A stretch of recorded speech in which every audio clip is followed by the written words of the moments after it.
Hello, hello, hello, hello! Isang long-playing na hello sa inyong lahat. Good morning, good morning, good morning. Magandang tanghali at magandang gabi kung saan man tayo panig ng mundo. Ayan. Good morning, good morning, good morning. Ayan, nako. May masamang balita dahil may namumuo palang martial law or kudeta laban sa ating Pangulong Ferdinand Marcos Jr. Nako. May namumuo pala. Sabay kabig. Dahil itinanggi ng AFP Chief of Staff ni General Romeo Browner Jr. na may destabilization plot laban kay Pangulong Ferdinand Marcos. Giniit din niya na may misquote lang daw yung pagkakasabi niya. May kabig, di ba? Naku, gagawin niyo pang tanga ang mga Pilipino. Huwag ganun. Diyos ko, nasabi mo na ang ayos-ayos ng pagkakasabi mo. Na may talagang gustong patalsikin ang ating Pangulong si Ferdinand Marcos Jr. bilang isang presidente. At sinong gusto niyang ipapalit? Si Vice President Inday Sara na hindi nga niya masagot-sagot ng maayos kung saan napunta yung budget niya na 11 days niya ginastos. Wag muna.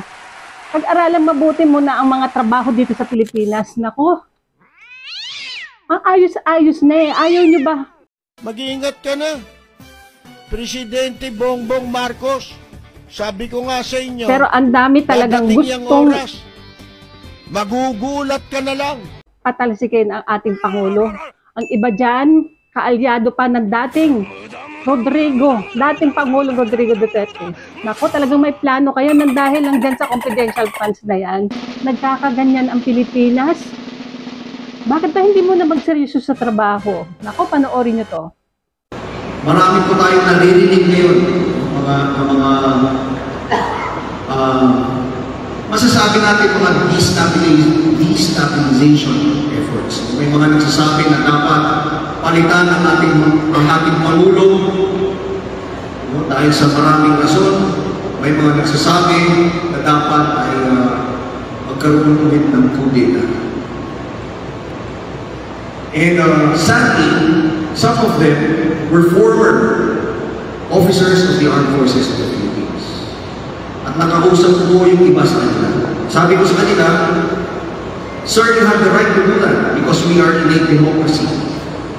But please, do not involve the active personnel of the Armed Forces of the Philippines.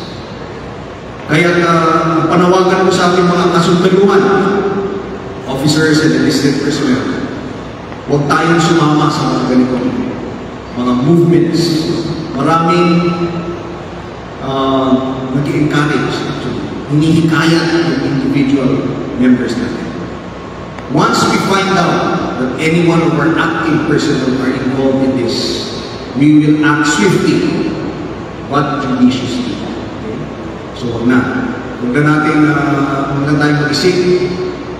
Maawa na tayo sa ating bansa. Let's give our country a chance to move forward to progress. Okay na kami kay Pangulong Ferdinand Marcos. Masaya na kami dyan. Talagang mahirap ang buhay, hindi lang naman ang Pilipinas. Huwag na nating ipilit na pabagsakin ang lahat ng bagay. Dahil hindi lang Pilipinas ang naghihirap, buong mundo. Panoorin nyo to kung sabay kabig siya na na-misquote lang daw kung ano yung mga eksplanasyon niya. Itinanggi ni AFP Chief Romeo Browner Jr. na may destabilization plot laban kay Pangulong Bongbong Marcos. Na-misquote lang daw siya. Nasa frontline na balitang yan, si Marian Enriquez. Medyo it was taken out of context, no? Yung sinabi ko, I did not mention about destabilization plot. Hindi totoong may destabilization plot laban kay Pangulong Bongbong Marcos sa hanay ng Armed Forces of the Philippines. Yan ang iginiit ni AFP Chief of Staff General Romeo Browner Jr. matapos isiwalat ang umano'y nilulutong kudeta sa kanyang talumpati sa Joint Change of Command at Chief of Office Ceremony sa Camp Don Basilio Navarro sa Zamboanga City kahapon. Marami po tayong naririnig ngayon masasabi natin mga destabilization efforts. May mga nagsasabi na dapat ay magkaroon ulit ng kudeta. Ang paliwanag ngayon dyan ni Browner, Kasi pag sinabi nating plot, parang plano na ito na i-execute na lang, no?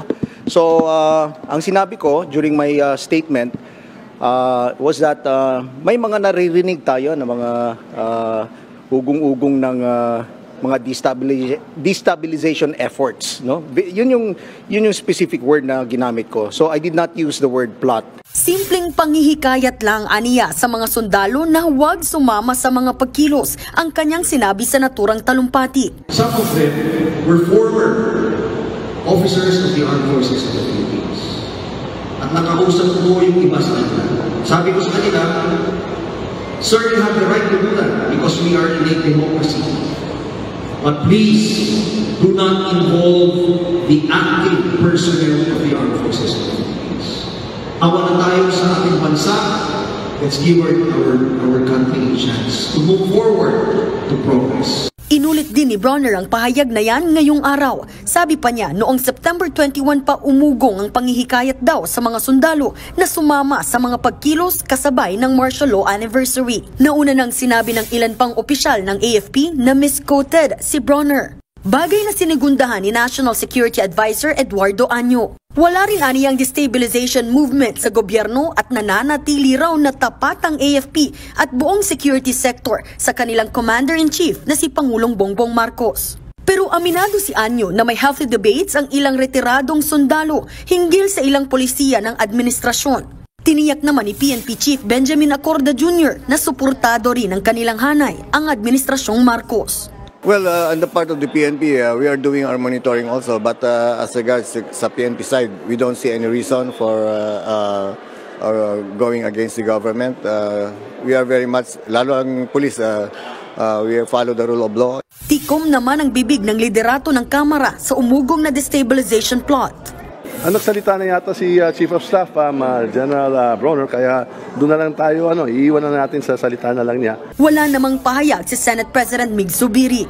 Ang oposisyon naman kumakalap pa ng karagdagang detalye tungkol sa issue. Bilang bahagi ng minority at bilang bahagi ng oposisyon, isang pangunahing concern na yung democratization process natin sa Pilipinas, already as difficult as it is, ay magpatuloy at mas gumanda, no? Patuloy pang kinukuha ng News 5 ang panig ng palasyo pero wala pa silang tugon.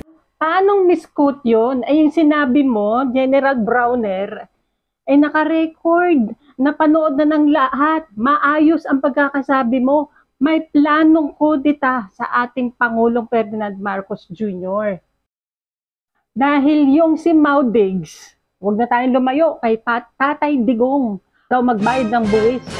Nangyari yan kay nagsimula yan kay Martin Romualdez dyan sa na yan, confidential funds na yan. Naku, hindi makamove on ang Pilipinas dyan. Dahil may narinig tayo, may nabasa tayo na napanood natin sa sinabi niya. Nananawagan tayo sa mga armed forces o sa mga kapulisan.